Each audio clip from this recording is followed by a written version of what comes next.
Well, at this moment, we are dealing with temperatures at 27 degrees, cloudy skies, humidity at 86%, and looking across the board throughout the entire region, temperatures mostly between 25 to even 32 degrees, so pretty much below freezing. 30 degrees in Florence, 27 in Houghton, 25 in Ontonagon.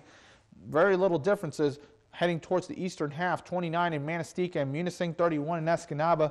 If you want to find temperatures above freezing, you really got to go towards the eastern tip. 33 degrees in St. Ignace is the warm spot. Those winds coming out of the northwest or even out of the north at this moment, at least between 10 to 15 miles per hour. So that's really creating quite a bit of a chill out there. Also adding the fact that we did have a cold front slide through 24 hours ago. It's already 10 degrees cooler in Marquette and Iron Mountain than it was at this time on Wednesday. 8 degrees cooler in Traverse City. So the chill's really being felt statewide. When you factor in those temperatures and those winds, what it actually feels like outside, 16 degrees in Marquette, 22 at the Sioux and Escanaba, and even in parts of northeastern lower Michigan, really feeling into those lower 20s.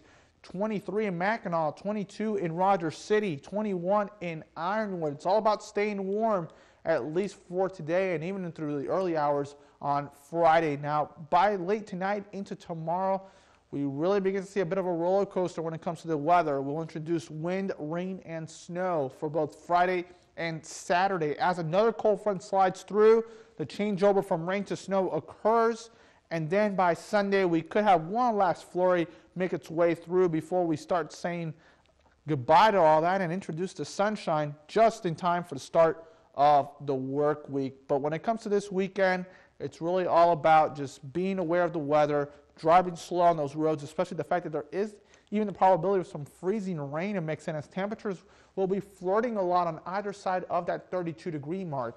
Now, back to yesterday, though, shot point really topped out when it comes to those wind gusts at 53 miles per hour. Eagle Harbor at 52, Twin Lakes and Keweenaw Point at 49 miles per hour. And that's all associated with the fact that low pressure was really just nearby.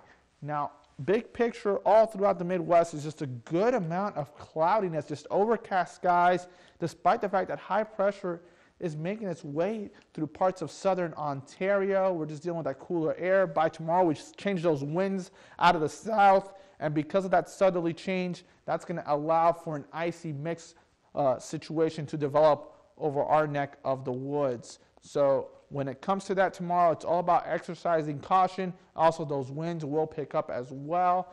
We'll deal with mostly rain, but we'll eventually see that pure changeover to snow by Saturday afternoon into Saturday evening. So for tonight, though, we could have a couple of scattered snow showers as we approach sunrise. Winds out of the south at 5 to 15 miles per hour. For tomorrow, that breeze coming out of the south, it's really going to be the calling card of what's going to exactly be for certain areas. Some areas can see rain and snow, some areas pure snow, and some areas can even see just pure rain. But overall, though, it's just going to be a hectic one for the end of the work week. 36 degrees in Ontonagon, 36 in Iron Mountain, 41 in Escanaba, and further ahead, rain-snow mix on Saturday, one last flurry on Sunday.